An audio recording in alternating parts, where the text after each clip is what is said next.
Andrew মার্ভেলের the definition of love কবিতাটি প্রেমের অর্থ ও প্রকৃতি নিয়ে একটি জটিল ভাবনার মধ্যে জড়িয়ে থাকে। কবিতাটি প্রেমের একটি বিশেষ ধরনের সংজ্ঞা প্রস্তাব করে, যেখানে প্রেমকে একটি অব্যক্ত, অসম্ভব এবং কখনোই পূর্ণতা পাওয়া যায় না এমন সম্পর্ক হিসেবে দেখা হয়।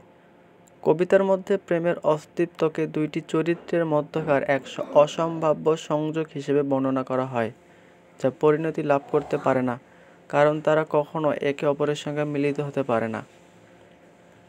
কবিতাটির মাধ্যমে লেখক প্রেমের প্রতি তার দর্শন উপস্থাপন করেছেন, যেখানে প্রেমের সত্যিকার অর্থ শুধুমাত্র একটি অসম্ভব সম্পর্ক বা অনুভূতির মধ্যে সীমাবদ্ধ থাকে এবং তা মানব জীবনের এক অনবদ্য দৃষ্টিভঙ্গি। তো বন্ধুরা, চলো কথা না বাড়িয়ে আমরা কবিতাটির লাইন বাই লাইন অর্থসহ জেনে নিই। আর প্রথমে বলে রাখি, তোমরা যদি আমার এই চ্যানেলটাতে নতুন হয়ে থাকো তাহলে চ্যানেলটাকে সাবস্ক্রাইব করে দিও এবং ভিডিওটি ভালো লাগলে অবশ্যই একটি লাইক দিও।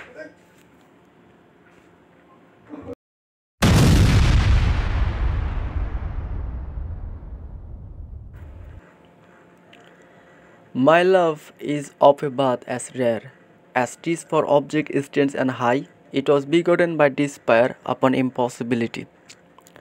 অর্থাৎ, আমার ভালোবাসা হচ্ছে দুর্লভ ভালোবাসা, আপনার প্রিয়জনের জন্য সেরা উপহার, আর ইহার উদ্দেশ্য অদ্ভুত এবং মহিমান্বিত, অসম্ভবের হতাশার উপর আমার ভালোবাসার জন্ম। তারপরের স্তবকে হচ্ছে, magnanimous despair alone could show me so divine a thing, where feeble hope could never have flown, but vainly flapped its tinsel wing. যার অর্থ হচ্ছে, শুধুমাত্র উচ্চ মার্গের হতাশাই বলে আমার ভালোবাসা একটা স্বর্গীয় বস্তু, যেখানে দুর্বল কামাকাঙ্ক্ষা কখনো উড়ে পৌঁছাতে পারে না, শুধুমাত্র বৃথা পাখা ঝাপটান ছাড়া। And yet I quickly might arrive where my extended soul is fixed, but fate does ironwood drive, and always crowd itself betwixt.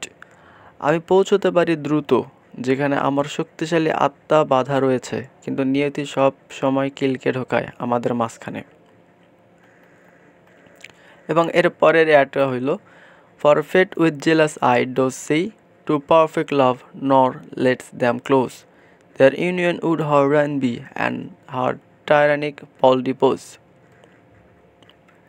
নিয়তি ঈর্ষার চোখে তাকায় দুই নিখুঁত প্রেমিক প্রেমিকার দিকে, তাদের মিলতে দেয় না, তাদের ঐক্যে নিয়তি ধ্বংস ঘটাবে, দুই তাই ভাগ্য স্বৈরাচারী শক্তিতে তাদের ঐক্য ব্যর্থ করে। এবং তারপর আসতেছে, and therefore her decrees of steel us as the distant poles have placed, though love whole old on us doth will, not by themselves to be embraced. তাই নিয়তির লৌহ কঠিন আদেশে আমাদেরকে দুই মেরুতে রাখা হয়েছে, যদিও আমাদের উপর ভর করেই ঘোরে সমগ্র পৃথিবীর প্রেমের চাকা।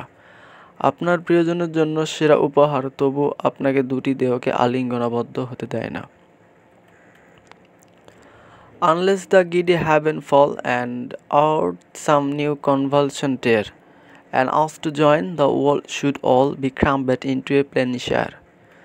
যদি না ঘূর্ণয়মান গ্রহ নক্ষত্রগুলো খসে পড়ে এবং পৃথিবীতে নতুন করে ভূমিকম্পের সৃষ্টি হয়, আমাদের মিলন সম্ভব হতে পারে যদি না সমগ্র পৃথিবী সমতল মানচিত্রে পরিণত হয়। As lines so love's oblique may wall themselves in every angle grid, but ours so truly parallel, though infinite can never meet. বাঁকা রেখার ভালোবাসা ভালো, তারা হয়তো মিলতে পারে প্রতিক্ষণে, কিন্তু আমাদের প্রেম খুবই সমান্তরাল, যদিও অসীম তবুও মিলতে পারে না কখনো। Therefore the love which us doth bind, but fate so inversely diverts, as the conjunction of the mind and opposition of the stars. অতএব প্রেম আমাদেরকে নিবিড় বন্ধনে বাঁধে, কিন্তু ঈর্ষাকাতর নিয়তি আমাদের করে আলাদা। এ প্রেমে আছে শুধু হৃদয়ের মিল, আকাশের দুপ্রান্তে দুরি তারার মতন। তো এটাই হচ্ছে দ্য ডেফিনেশন অফ লাভের বাংলা অনুবাদ। এটি খুবই ছোট একটি কবিতা। তো তোমরা যদি এই কবিতাটির সম্পূর্ণ বাংলা কবিতাটি সহ বাংলার অনুবাদ নিতে চাও, আমি ডিসক্রিপশনে দিয়ে রাখবো, তোমরা সেখান থেকে কপি করে নিও। তো এটি হচ্ছে দ্য ডেফিনেশন অফ লাভ কবিতার বাংলা অনুবাদ। আমি নিচে এটার অর্থসহ কবিতাটি দিয়ে দিব, তোমরা ডিসক্রিপশন লিঙ্ক থেকে এই ভিডিওটা দেখতে পারো। তো এটি হচ্ছে কবিতাটির বাংলা অর্থ। তোমরা চাইলে ডিসক্রিপশন লাইন থেকে পুরো কবিতাটি পড়ে নিতে পারো। আর আমার এই নতুন চ্যানেল ভিডিওটা কেমন লাগলো তোমাদের মূল্যবান মতামত দিতে ভুলে যেও না, এবং যদি ভালো লেগে থাকে তাহলে আমাদের একটা লাইক দিও। আর কিভাবে আমরা ভিডিওকে আরও ইমপ্রুভ করতে পারি সেই বিষয়ে তোমাদের মতামত জানাতে ভুলে যেও না। ধন্যবাদ সবাইকে, দেখা হবে আরেকটি নতুন কোনো ভিডিওতে।